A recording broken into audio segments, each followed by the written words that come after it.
Ricardo Arjona a été considéré par beaucoup comme un troubadour imparable, avec plus de 25 millions d'exemplaires vendus et le titre de troubadour le plus couronné de succès parmi ses pairs. Cependant, Ricardo Arjona s'est toujours distingué par son talent, qui a fait de lui l'artiste latin le plus couronné de succès de ces 40 dernières années. Cette réussite impressionnante n'a cependant pas été exempte de difficultés. Arjona a surpris ses fans en annonçant récemment qu'il se retirait de la scène en raison de problèmes de santé. Il a révélé qu'il n'avait pu participer à ses concerts que grâce aux injections qu'il avait reçues des médecins. Quelle est la maladie qui a affecté la chanteuse? Quels ont été ses obstacles? Quelle est la raison qui a motivé cette décision? Regardez bien Ricardo Arjona à la soixantaine révéler enfin ce que nous attendions tous. Pour comprendre ce qu'il a vécu, il faut d'abord examiner sa trajectoire. Adolescence. Le 19 janvier 1964, Edgar Ricardo Arjona Morales naît à Jocotenango, au Guatemala. Il est élevé par ses parents, Ricardo Arjona Moscoso et Noémie Mimi Morales, et ses deux sœurs, Ingrid et Veronica Arjona. Haroldo Juarez, ancien footballeur, est l'un de ses cousins. Au début de son parcours musical, Arjona a passé la plus grande partie de son enfance à Guatemala City. À l'âge de 12 ans, il a remporté le festival pour enfants Juventud 74 avec la chanson Gracias al Mundo, créée par son père. Bien qu'il ait commencé sa carrière dans l'architecture et l'ingénierie, Arjona a finalement obtenu sa licence à l'École des sciences de la communication de l'Université de San Carlos de Guatemala, USAC. Il admet avoir choisi cette voie en partie parce qu'il se sentait coupable d'avoir renoncé à une bourse pour jouer au basketball dans l'une des meilleures universités privées du Guatemala. Ses études ont éveillé en lui un certain intérêt, même s'il n'avait jamais travaillé dans ce domaine. Arjona était également un basketteur talentueux, jouant pour des équipes telles que Leones de Marthe et Trias. Il a parcouru l'Amérique centrale au sein de l'équipe nationale guatémaltèque. Jusqu'à récemment, un joueur guatémaltèque avait marqué 78 points dans un seul match de basket, ce qui lui permettait de détenir le record du plus grand nombre de points. Arjona a suivi les traces de son père en tant qu'instituteur avant d'enregistrer son premier album et d'aller à l'université. Il a enseigné à l'école Mesquital avant de travailler dans une école primaire appelée Santa Elena III pendant 5 ans. Il y travaillait 3 heures par jour. Selon sa page autobiographique, un fonctionnaire du ministère de l'Éducation a déclaré que les élèves d'Arjona avaient un niveau d'éducation supérieur à la moyenne. Ricardo Arjona a reçu sa première guitare et a appris à en jouer à l'âge de 7 ans. Vers l'âge de 12 ou 13 ans, il a commencé à écrire des chansons. Sa première chanson, Essa es mi barca, a été écrite presque par nécessité, en raison de son sentiment de culpabilité pour avoir gagné 2 fois le Festival Infantile Juventud 74, auquel il avait participé avec des chansons écrites par son père, mais revendiquées comme les siennes. Avec cette chanson, il remporte le festival pour la 3e fois et paie enfin sa dette. Au Guatemala, à la fin de l'année 1955, le partenaire d'Arjona a organisé une rencontre avec une maison de disques à son insu. Il en résulte son premier contrat d'enregistrement et la sortie de son premier album. Malgré ce succès, Arjona a souvent déclaré qu'il n'avait jamais voulu être chanteur à l'origine. Sa mère lui a parfois conseillé d'abandonner la musique parce qu'elle pensait que ce n'était pas dans une profession viable. Cependant, c'est en défiant les recommandations de sa mère qu'Arjona a découvert sa véritable vocation. En 1888, il a quitté le Guatemala pour se rendre en Argentine, afin de participer au festival OTI et n'est jamais rentré chez lui, ce qui lui a valu de nombreuses critiques. Tout au long de son séjour en Argentine, il chante au piano-bar d'un hôtel qui lui offre le gîte et le couvert. En outre, il se produit dans un bar voisin et dans la rue Florida, un endroit populaire pour les artistes de rue. Arjona choisit de s'installer en Espagne en 1982 après avoir quitté l'Argentine et visité brièvement le Guatemala. Cependant, il prolongea son séjour à l'aéroport de Mexico, si bien que le Mexique devint sa nouvelle patrie. Pendant un certain temps, il a séjourné dans un hôtel du centre-ville et avait l'habitude de se rendre dans un bar appelé La Cucaracha, dans la Zona Rosa. Un jour, un ami qu'il a rencontré là-bas l'a fait sortir de l'hôtel et lui a permis de rester quelques jours dans son appartement, mais cet ami a fini par le mettre à la porte. Arjona a réussi à prendre rendez-vous avec plusieurs maisons de disques au Mexique. Ils ont demandé à des producteurs de différentes sociétés de lui envoyer des chansons en muy pour les enregistrer envoyer d'un album. Cependant, lorsque Arjona est revenu avec tout ce qui était prêt, les 2 producteurs avaient été renvoyés. Lors de l'une des réunions, un autre producteur lui a carrément dit de chercher une autre carrière après avoir entendu l'une de ses chansons. Arjona a commencé à écrire des chansons pour d'autres artistes afin de pouvoir payer son loyer. Bien que la chanson d'Eduardo Capetillo pour la telenovela Alcanzar una estrella, intitulée La Mugère que no soñé jamais, soit arrivée en tête des hit-parades, Arjona n'a pas gagné d'argent. Cependant, après avoir écrit la chanson-titre, un directeur de télévision, impressionné par son travail, lui a proposé un rôle dans le feuilleton. Arjona a accepté le rôle parce qu'elle avait désespérément besoin d'argent et a même déclaré qu'elle avait étudié le théâtre et qu'elle avait de l'expérience en tant qu'actrice au Guatemala. Après avoir essuyé plusieurs refus de Sony Music, Arjona a finalement été engagée grâce à un arrangement conclu par un producteur et amis proches. Si la société voulait signer 2 autres artistes qui l'intéressaient, elle devait signer Arjona. Arjona a pris la décision de créer son album après presque un an d'attente. Il a commencé à préparer la production, mais la société a tout annulé une semaine avant le début des travaux et a fixé des exigences. Il devait financer l'album s'il voulait le réaliser. Arjona se décide et commence à enregistrer plusieurs de ses anciennes chansons sur des cassettes, ainsi qu'à rendre visite à des éditeurs pour leur emprunter de l'argent en échange. Avec cette somme, il enregistre son album Animal Nocturno. Bien que le label soit satisfait de l'album, il le met au placard et retarde sa sortie. Les choses ne changent pas jusqu'à ce qu'Arjona rencontre Aloysiu Reis, le nouveau directeur artistique de Sony Music. Reis est séduit par l'album et décide de le sortir, ce qui marque le début de l'ascension d'Arjona vers une renommée internationale en tant qu'auteur, compositeur, interprète. Premier pas et reconnaissance. À l'âge de 21 ans, Arjona signe avec Polygram Records et sort son premier album intitulé Déjà me decir que te amo en 1986. Avec le titre Déjà me decir que te amo, sorti en single, le label tente de lui donner l'image stéréotypée du latin lover.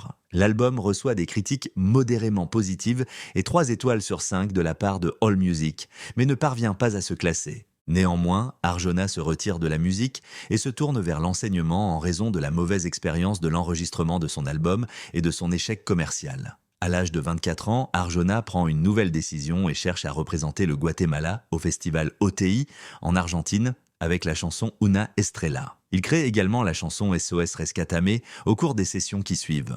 La sortie de son deuxième album, Jesus, Verbo no Sustantivo, marque un tournant dans sa carrière car il connaît un succès commercial et reçoit des critiques favorables en Amérique latine et aux États-Unis, tout en devenant un best-seller dans une grande partie de l'Amérique centrale. Au début de la décennie suivante, la renommée d'Arjona en tant que chanteur s'étend à toute l'Amérique latine.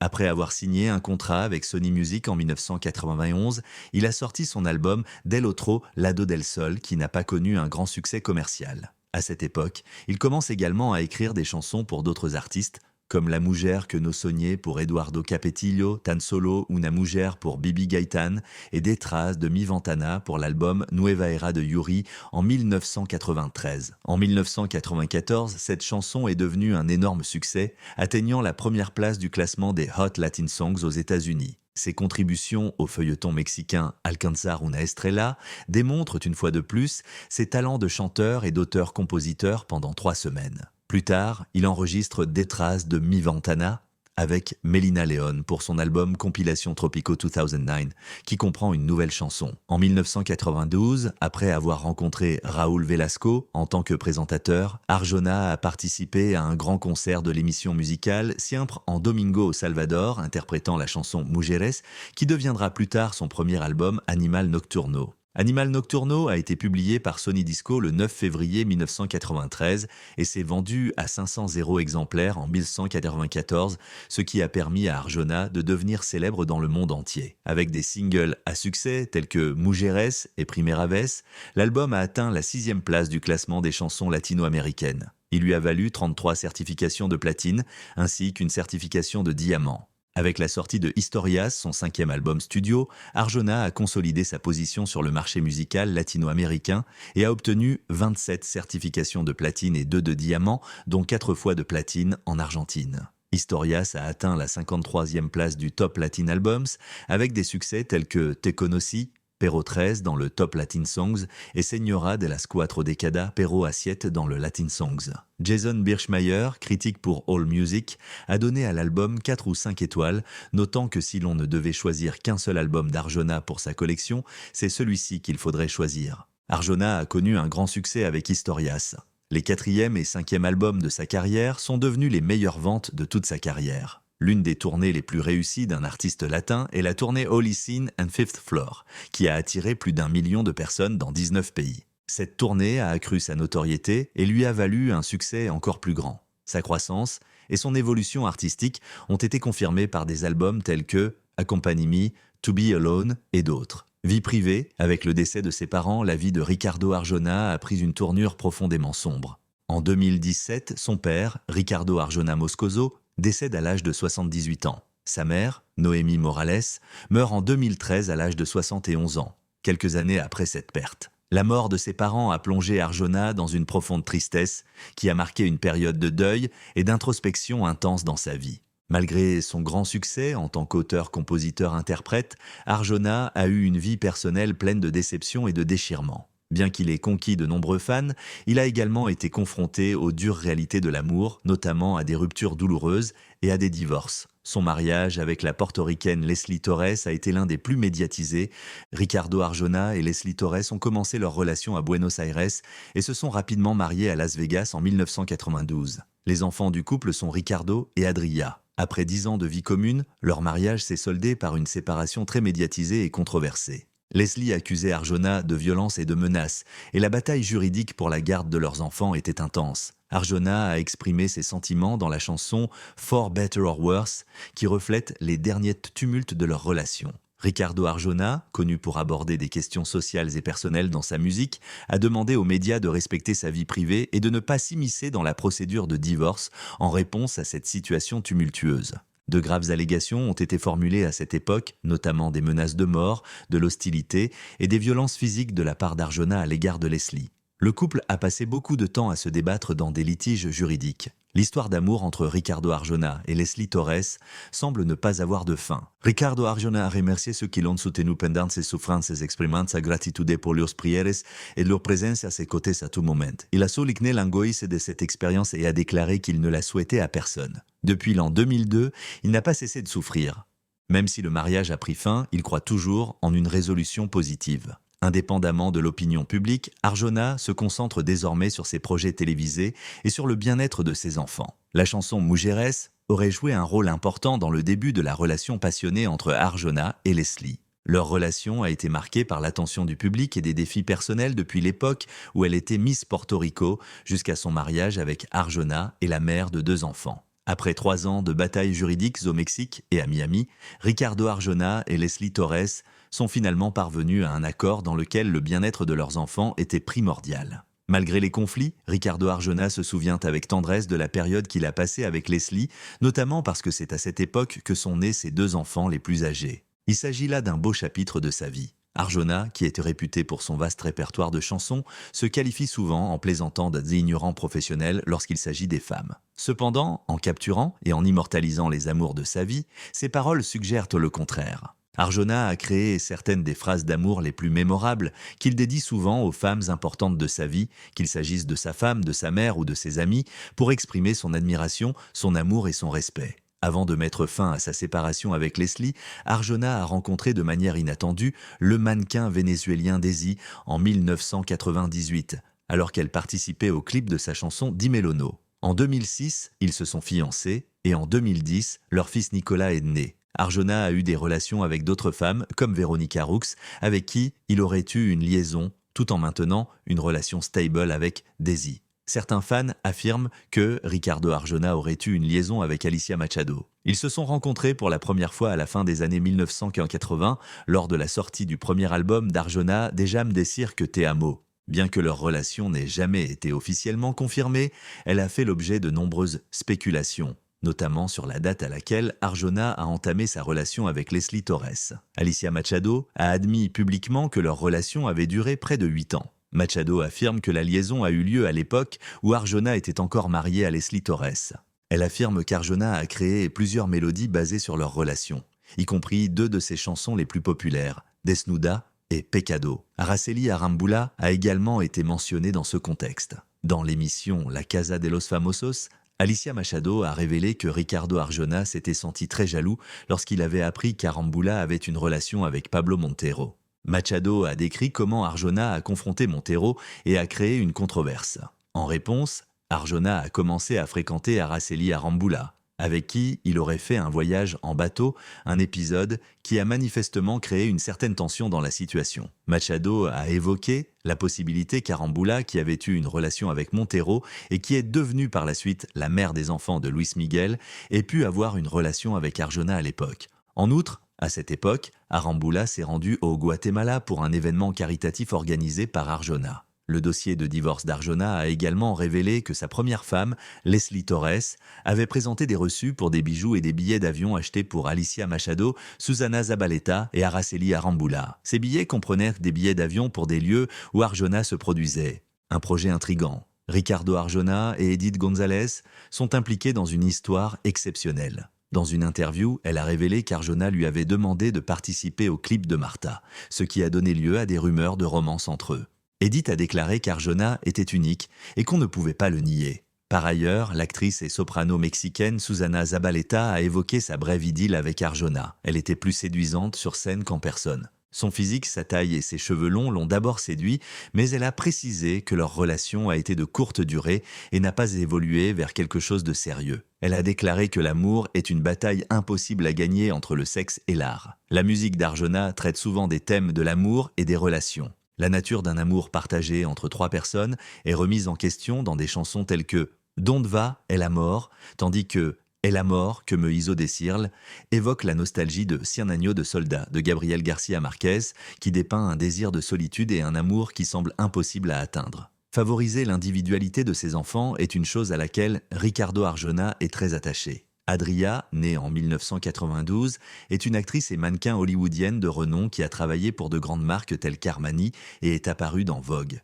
Son deuxième fils, né en 1994, s'est lancé dans le marketing et a fait des tournées avec son père. Le fils aîné d'Arjona, né en 2000, vit à Miami avec ses parents et est considéré comme son plus beau cadeau. Bien qu'Arjona essaie de garder secrète sa relation avec Daisy Arbello, ils partagent occasionnellement des moments de leur vie commune sur les médias sociaux, y compris des moments avec son fils.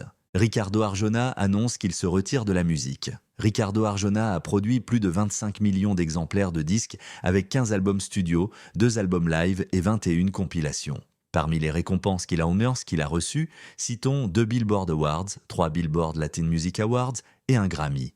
Après près de 40 ans de carrière, Arjona semble satisfait de ses réalisations et a décidé de se retirer du monde du spectacle pour se consacrer à sa famille. Il a exprimé sa gratitude à ses fans pour leur soutien inconditionnel. À l'issue de sa tournée Blanco y Negro au Chili, le musicien guatémaltèque Ricardo Arjona a annoncé qu'il se retirait de la scène.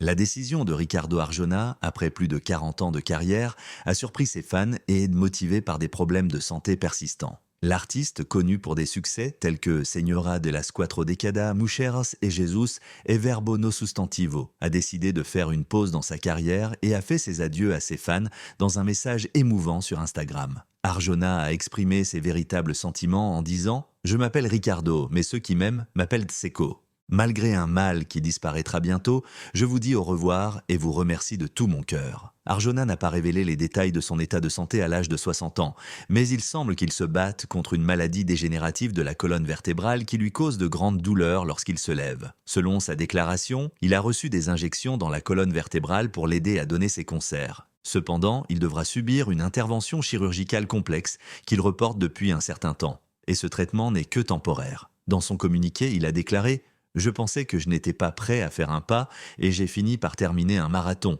À propos de sa carrière, ma gratitude éternelle à toutes les villes qui ont participé à cette tournée de 159 concerts. Et merci aux médecins qui m'ont aidé à terminer ce voyage. Il a inclus une série d'images et de vidéos de la tournée, ainsi que son message « Réaction à la retraite d'Arjona ». Arjona a remercié son équipe et ses fans de l'avoir aidé à réaliser un miracle dans la même publication où il annonçait sa retraite.